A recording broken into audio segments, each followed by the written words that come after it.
ฮ่องกงพี่น้องสวยงามแท้ๆกำลังขึ้นระเบิดเถิดเทิงสุดยอดเลย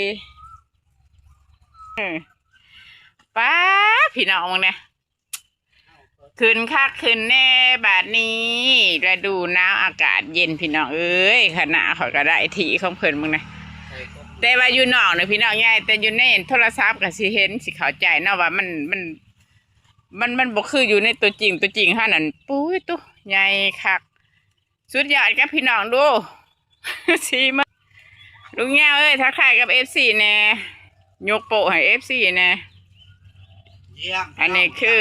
คนดูแลรักษาคณะภาพนี่พี่น้องแต่คนนั้นใส่พุ่นก็คือพุ่น สุดยอดพี่น้องยามนี่ฤดูกาลบ้านใหม่ของเพิ่นเนาะถูกสิ่งทุกอย่างมันกับเขาที่เขาทางนะพี่น้องสุดยอดเลยขอสัมผัสในลุงยาเป็นในได้พักเจ้างามนี่ ดีใจพี่น้องบ่ดีใจแห้งป๊าดตัว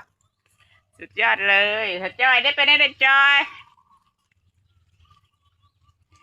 ตะไคร่ก็พี่น้องเนี่ยได้แต่ยกโปะนะบ่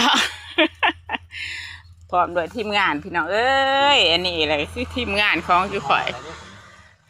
สีห้าข่อยโลกทีมร้ายแหละ